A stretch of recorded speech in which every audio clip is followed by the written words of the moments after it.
America में एक आतंकवादी पकड़ा गया था, उसका नाम था डेविड कोलमैन हेडली।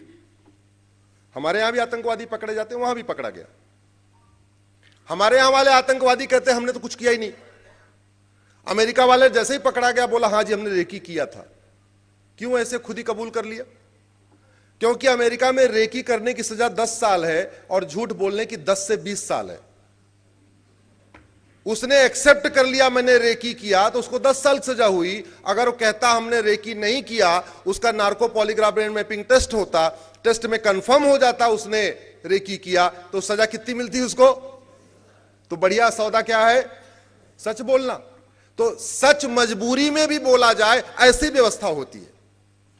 शिक्षा में संस्कार हो तो सच बोलना ही बोलना है, लेकिन कानून का इतना खौफ हो कि मजबूरी में भी सच बोलना है। आपको सामाजिक समरसता टूट कैसे रही है? मैं पिछले 10 वर्षों से जब 1 साल 2 साल 3 साल की बच्ची के साथ बलात्कार होता है तो मैं उस रेपिस्ट की बैकग्राउंड पता करता हूं। पता चल जाता है दिल्ली एनसीआर में तो अपने पुलिस के मित्र भी अधिक करने वाला कौन था। किसी की छोटी बच्ची को 1 साल 2 साल की बच्ची का रेप किया, मर्डर कर दिया, उस पूरे गांव की सामाजिक समरसता खत्म। गलती से दोनों अलग अलग कास्ट के हैं तो दोनों कास्ट में सामाजिक समरसता खत्म हो गई, और दोनों अगर रिलीजन के हैं तो उस पूरे रिलीजन की सामाजिक समरसता खत्म हो गई। और जानते हैं 1 साल की 2 साल की बच्ची का जो रेप करता है वो कभी अपने होशो हवास में करता नहीं। आज तक मैंने कम से कम 1000 से ज्यादा रेपिस्ट की बैकग्राउंड पता किया, या तो वो ड्रग एडिक्ट है या तो वो शराबी है। अदरवाइज 1 साल 2 साल की बच्ची का आदमी सामान्य व्यक्ति नहीं करता। तो बलात्कार के कारण सामाजिक समरसता टूटी, और बलात्कार का मूल कारण ड्रग, और ड्रग का मूल कारण घटिया कानून। क्योंकि यहां पे भारत में ड्रग का हमारा कानून महाघटिया है, और न्यायिक व्यवस्था इतनी सड़ी हुई है कि यहां 5-5 कुंटल हीरोइन मिल जाती है, 5-5 कुंटल गांजा मिल जाता है, उसके बाद भी जमानत मिल जाती है। तो भारत में जो सामाजिक समरसता टूटी हुई है, इसके लिए चारों स्तंभ जिम्मेदार है।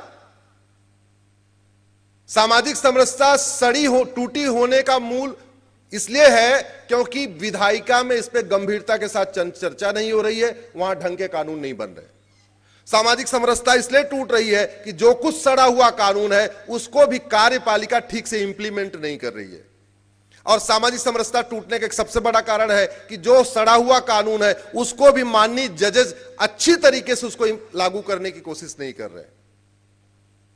और सामाजिक समरसता टूटने के लिए चौथा स्तंभ जिम्मेदार है, जो सुबह से लेकर शाम तक ब्रेकिंग न्यूज तो ढूंढता रहता है, लेकिन किसी समस्या के मूल कारण और अस्थायी समाधान पर चर्चा ही नहीं करता। आज हमारी जो स्थिति उसके लिए चारों जिम्मेदार है। सांसद विधायक भी जिम्मेदार है, तू मैं आरोप प्रत्यारोप नूरा कुश्ती बतौलेबाजी कर रहे।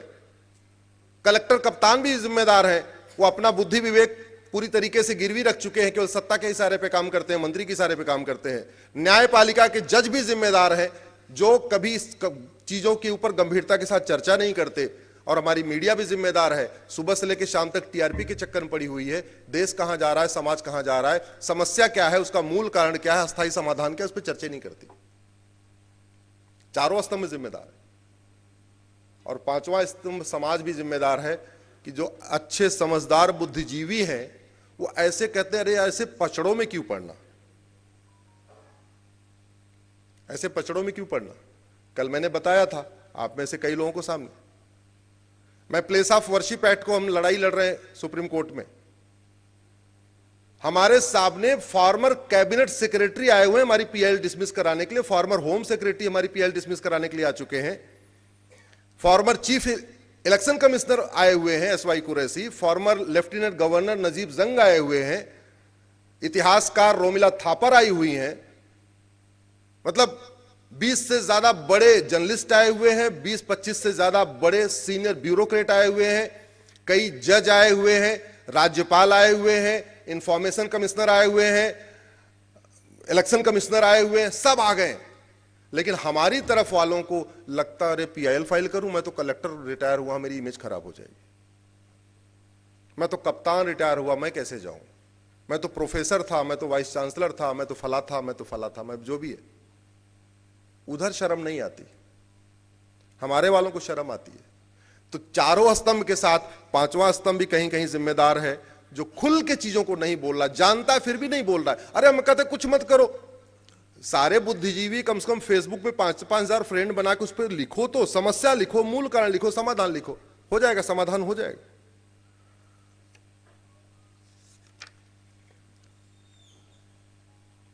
ये सामाजिक समरसता टूटने का एक बहुत बड़ा कारण है धर्मांतरण। टूटता है कि नहीं टूटता? आप ध्यान से देखिए तो हिंदुओं का सबसे बड़ा दुश्मन कौन है? कन्वर्टेड हिंदू। हिंदुओं का दुश्मन कौन है? जोर से बोलिए। आप आतंकवादियों की लिस्ट उठा लीजिए, क्या है वो? कन्वर्टेड हिंदू। अलगाववादियों की लिस्ट उठा लीजिए, क्या है वो? कन्वर्टेड हिंदू। कन्हैया तेली की हत्या किसने किया? कन्वर्टेड हिंदू। महाराष्ट्र में उमेश कोल्हे की हत्या किसने किया? कन्वर्टेड हिंदू। बुरहान वानी क्या है? कन्वर्टेड हिंदू। अफजल गुरु क्या था? कन्वर्टेड हिंदू। तो हिंदुओं के सबसे बड़े दुश्मन कौन है? तो यानी हिंदुओं के लिए जो सबसे खतरनाक समस्या क्या है? वो कन्वर्जन है कि नहीं?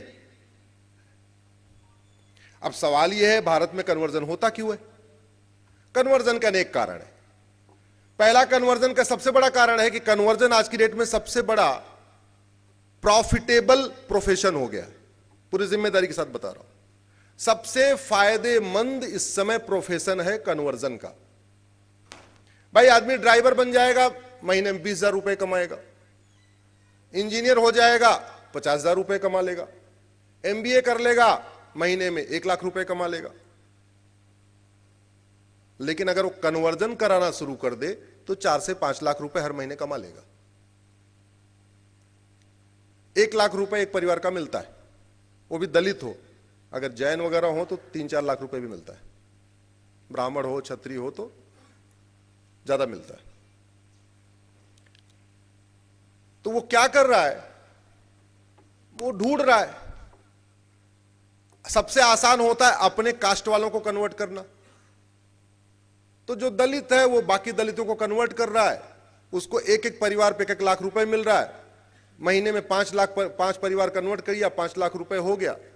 धीरे धीरे उसकी अपनी फ्लैट बन जाता, उसका मकान बन जाता, उसकी गाड़ी बन जाती है। अब सवाल ये जो पैसा आया कैसे? ये खाड़ी देशों से हवाला के जरिए आ रहा है और पश्चिम देशों से एफसीआरए के जरिए आ रहा है। 2010 में कांग्रेस ने ये कानून बनाया इसी काम के लिए था कि जिससे माओवादियों, नक्सलियों, जिहादियों, चरमपंथियों को बाकायदा प्रॉपर फंडिंग होती रहे। तो जब तक आप एफसीआरए खत्म नहीं करेंगे तब तक फंडिंग नहीं बंद होगी, जब तक फंडिंग नहीं बंद होगी तब तक कन्वर्जन बंद नहीं होगा। जब तक खाड़ी देशों से हवाला का पैसा जो आ रहा है जब उसको नहीं बंद करेंगे तब तक कन्वर्जन बंद नहीं होगा। तो आपको, और कन्वर्जन बंद नहीं होगा तो सामाजिक समरसता टूटेगी, बार बार टूटेगी, बार बार टूटेगी। जब चंगाई सभा होगी, चंगाई सभा क्यों हो रही है? उनको पैसा आ रहा है, उनको रिपोर्ट देनी पड़ती है कि इस महीने हमने इतने लोगों को कन्वर्ट कर दिया। उसी रेशियो में उनको पैसा आना है। तो चंगाई सभा लगाना तो अपने आप में, जैसे लोग पेट्रोल पंप खोलते हैं, कोल्ड स्टोर खोलते हैं, बाकी फैक्ट्री खोलते हैं, तो चंगाई सभा उनके लिए वही है। जितना उसमें करेंगे उतना उनको पैसा आएगा। तो जब तक आप पैसा नहीं बंद करेंगे तब तक कन्वर्जन बंद नहीं होगा। जब तक कन्वर्जन नहीं बंद होगा तब तक सामाजिक समरसता नहीं आ सकती है। रोज झगड़ा होता रहेगा, मुकदमा चलेगा, तोड़फोड़ होगी, ये होता रहेगा। कन्वर्जन का एक बड़ा कारण आपको बताता हूं जिसपे सामान्यतः चर्चा नहीं होती है, मेरी पीआईएल चल रही है। कन्वर्जन का सबसे बड़ा कारण है ये माइनॉरिटी मेजॉरिटी का कॉन्सेप्ट।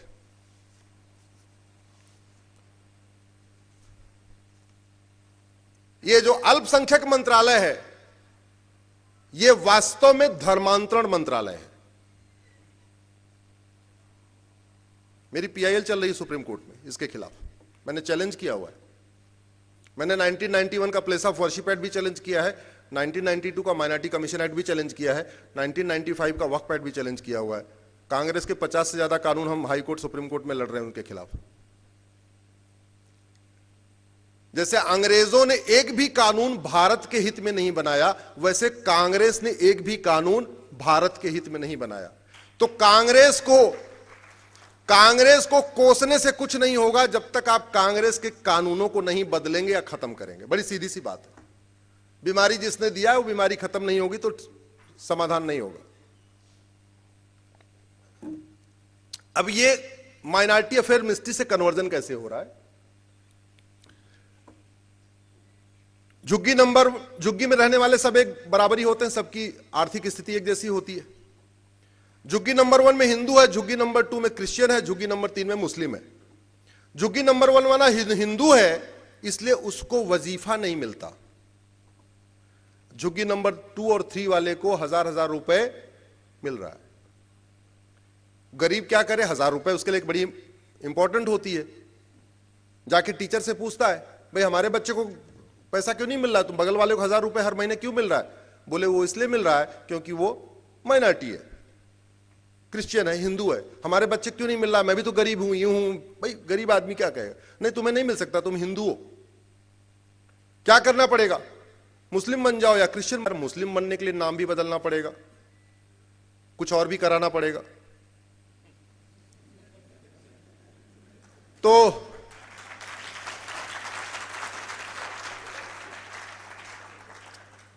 बोला दूसरा क्या रास्ता है? बोले दूसरा रास्ता, तुम्हारा नाम भी राम कुमार रहेगा, तुम्हारे पिता का नाम भी श्याम कुमार रहेगा, सब कुछ एज इट इज चलेगा, तुम्हें कुछ कटिंग पटिंग भी नहीं करानी पड़ेगी। तुम्हें केवल रिलीजन वाले कॉलम में क्रिश्चियन लिखना है। बाकी तुम जैसे तुम अपना शुरू में कहेगा तुम अपना त्योहार भी मनाओ, जैसे करते हो, शादी विवाह जैसे करते, सब अपना करते रहो, केवल रिलीजन वाले कॉलम में तुम क्या लिख दो? क्रिश्चियन। अब रिलीजन वाले कॉलम उसने क्रिश्चियन लिख दिया, 1000 रुपए उसको आना शुरू हो गया। 1000 रुपए आना शुरू हुआ। अब 6 महीने बाद उसको ब्लैकमेल करना शुरू करते हैं, भाई तू तो क्रिश्चियन है यार, तो तूने ये माला कैसे पहनी है? बेचारा निकालेगा, 1000 रुपए चाहिए। तू क्रिश्चियन है, हाथ में रक्षा कैसे बांधा है? 1000 रुपए चाहिए, निकालेगा। क्रिश्चियन है, तिलक कैसे लगाया? तिलक हटा दिया। क्रिश्चियन है, तेरे गले में क्रॉस नहीं है, तो क्रॉस पहन लिया। क्रिश्चियन है, तू संडे को चर्च में कभी दिखता ही नहीं है, तो चर्च जाना शुरू कर दिया। और ग्रेजुअली धीरे धीरे साल 1.5 साल के अंदर उस माइनॉरिटी अफेयर मिनिस्ट्री के वजीफा वाली स्कीम ने एक हिंदू को क्या बना दिया? क्रिश्चियन। अब जब तक वो हिंदू था तब तक उसकी सोच वसुधैव कुटुंबकम वाली थी, नारी तू नारायणी वाली थी, सर्वमंगल मांगल्य वाली थी। जब तक वो हिंदू था तब तक यत्र नारस्तु पूज्यते रमन्ते तत्र देवता वो सोच रहा था। जब तक वो हिंदू था तब तक सबका साथ सबका विकास सोच रहा था। लेकिन जैसे ही वो कन्वर्ट हुआ तो वहां उसको क्या पढ़ाया? इधर वालों को जो इसको मानेंगे उनको तो हीवन मिलेगा, जो नहीं मानेंगे उनको हेल मिलेगा। तो एक काम करो, तुम्हारे और जो रिश्तेदार हैं वो हेल में चले जाएंगे, नरक में चले जाएंगे, उनको भी इधर ले आओ, पैसा भी मिलेगा और स्वर्ग भी मिलेगा। फिर वो दलित अपने मौसी से, चाची से, बुआ से, फूफा से उनको कहता है इधर आ जाओ ना, उधर क्या है, 1000 रुपए भी मिल रहा है, स्वर्ग जाने का रास्ता भी मिल रहा है। आप बताइए, अल्पसंख्यक मंत्रालय इसके लिए जिम्मेदार है या हम आप जिम्मेदार हैं? कौन जिम्मेदार है? मैं इसलिए कहता हूं 1992 में कांग्रेस ने माइनॉरिटी कमीशन बनाया। 2006 में भारत में पहली बार माइनॉरिटी अफेयर मिनिस्ट्री 2006 में बनी, उसके पहले कभी होती नहीं थी। सोशल जस्टिस मिनिस्ट्री थी, वो सबका कल्याण कर रही थी। अब जब तक आप अल्पसंख्यक कल्याण मंत्रालय बंद नहीं करेंगे, अल्पसंख्यक योजनाओं को नहीं बंद करेंगे, तब तक आप कन्वर्जन नहीं रोक सकते। इस घटिया मंत्रालय के कारण हिंदुओं के टैक्स के पैसे से हिंदुओं का धर्मांतरण हो रहा है। और धर्मांतरण ही नहीं हो रहा है, सामाजिक समरसता टूट रही है। क्योंकि विषय मेरा सामाजिक समरसता है, इसलिए मैं उसका ये मैंने एग्जांपल इसलिए दिया। तो हमारा क्या टूट रहा है? सामाजिक समरसता टूट रही है। ऐसी कोई बीमारी नहीं जिसकी कोई, और ऐसी कोई समस्या नहीं जिसका। आपको सामाजिक समरसता ठीक करना है, पहले ड्रग का कारोबार रोकिए, सिंगापुर जैसा कानून बनाइए। 900 ग्राम गांजा मिला था, सीधे उठा के फांसी दे दिया। यहां 9-9 कुंटल गांजा मिलता है और जमानत मिल जाती है। आप लोग गूगल करिएगा, सोशल मीडिया में है, आप लोग गूगल करिएगा, डालिएगा सिंगापुर 900 ग्राम गांजा फांसी, आपको डिटेल मिलेगा। आपने कभी भारत में ड्रग स्मगलर खिलाफ कभी सोचा? आपने फांसी कभी सुना क्या? अरे फांसी छोड़ो, आजीवन कारावास भी कभी नहीं हुआ। आपने कभी सोचा ये हमारे देश में इतना अवैध निर्माण क्यों होता है? अवैध निर्माण से भी सामाजिक समरसता टूटती है। बड़ी सीधी सी बात है, सड़क के किनारे की लोगों का मकान है, आपने अवैध निर्माण कर दिया, आगे कुछ अवैध निर्माण कर दिया, फिर वो शुरू हो गया, झगड़ा शुरू। अब अवैध निर्माण किया क्यों? सिंगापुर में क्यों नहीं होता? दुबई में क्यों नहीं होता? जापान में क्यों नहीं होता? अमेरिका में क्यों नहीं होता? भारत में क्यों होता है? क्योंकि यहां अवैध निर्माण करना कोई गंभीर अपराध नहीं है। मैक्सिमम यह होगा कि अगर सरकार ठीक ठाक रही तो बुलडोजर आके तोड़ के लेके चली जाएगी, बस।